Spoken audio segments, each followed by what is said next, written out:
Assalamualaikum warahmatullahi wabarakatuh. Saya Santi Antika, MPM 7212132241 dari Prodi Manajemen. Di kelas Manajemen Sumber Daya Manusia, saya akan membahas materi stres dan konflik dalam organisasi. Pengertian stres. Stres sebagai akibat ketidakseimbangan antara tuntutan dan sumber daya yang dimiliki individu. Semakin tinggi kesenjangan terjadi, maka semakin tinggi juga stres yang dialami individu dan akan mengancam. Stres kerja adalah perasaan tertekan yang dialami karyawan atau pegawai dalam menghadapi pekerjaan.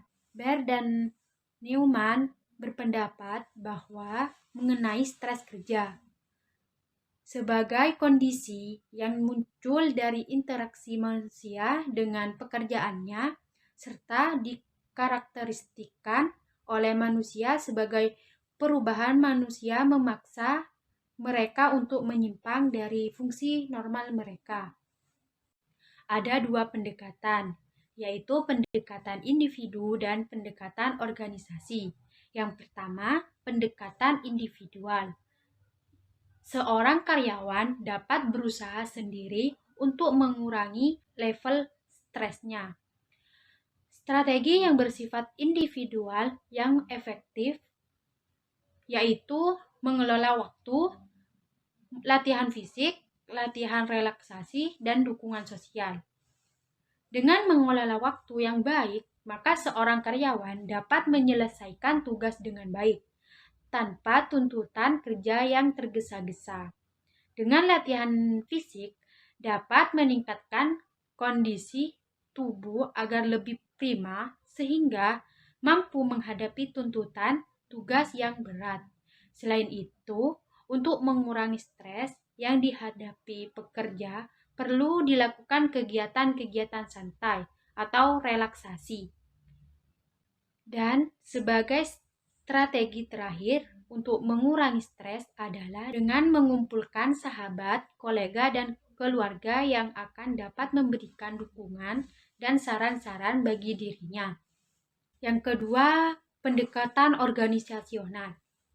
Beberapa penyebab stres adalah tuntutan dari tugas atau peran serta struktur organisasi yang semuanya dikendalikan oleh manajemen. Sehingga faktor-faktor itu dapat diubah oleh strategi. Strategi yang mungkin digunakan oleh manajemen untuk mengurangi stres karyawannya adalah melalui seleksi atau penempatan. Penempatan, tujuan, desain pekerjaan, pengambilan keputusan, partisipatif, komunikasi organisasional, dan program kesejahteraan.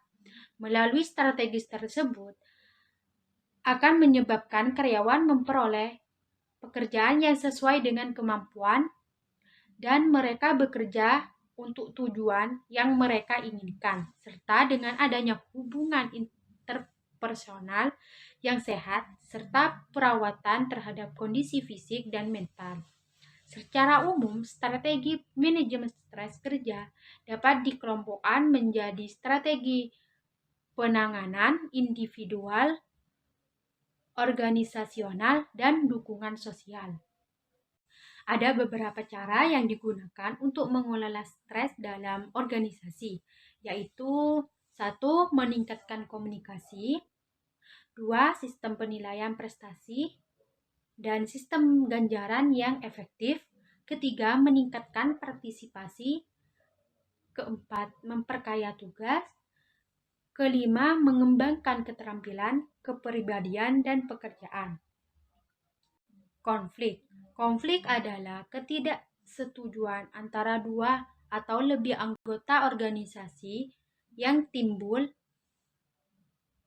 karena mereka harus menggunakan sumber daya yang langka secara bersama-sama dan karena mempunyai status, tujuan, nilai, dan persepsi yang berbeda. Pendapat tentang konflik dibagi menjadi 3. Yang pertama, konflik tidak diinginkan. Kedua, dapat memberikan manfaat. Ketiga, konflik tidak bisa dihindarkan. Perbedaan konflik dan persaingan. Konflik merupakan persaingan yang kurang sehat berdasarkan ambisi dan sikap emosional dalam memperoleh kemenangan. Konflik akan menimbulkan ketegangan, perkelahian, dan frustasi bila tidak diselesaikan. Sedangkan persaingan adalah kegiatan yang berdasarkan sikap rasional dan emosional dalam mencapai prestasi kerja yang terbaik. Akibat yang dihasilkan dari konflik, yaitu satu, menimbulkan kekompakan di antara anggota kelompok yang mempunyai konflik dengan kelompok lain. Kedua, munculnya pemimpin baru dari kelompok yang sedang konflik. Ketiga, adanya gangguan terhadap persepsi para anggota organisasi atau kelompok yang mengalami konflik. Keempat, perbedaan antara kelompok yang mengalami konflik tampak lebih besar dan sebaliknya, perbedaan pendapat antara individu dalam masing-masing kelompok semakin mengecil. Kelima, terpilihnya wakil-wakil yang kuat dari pihak-pihak yang konflik. Keenam, timbulnya ketidakmampuan berpikir dalam menganalisis atau menganalisa persoalan secara jernih. Cara untuk mendeteksi konflik. Yang pertama, membuat prosedur penyelesaian konflik. Kedua, observasi langsung di lingkungan organisasi. Ketiga, membuat kotak saran. Keempat, melaksanakan politik pintu terbuka. Kelima, mengangkat kesultanan personalia dalam hal penanganan masalah karyawan. Dan keenam, mengangkat ombudsman. Demikian pembahasan materi dari saya. Kurang lebihnya mohon maaf. Wassalamualaikum warahmatullahi wabarakatuh.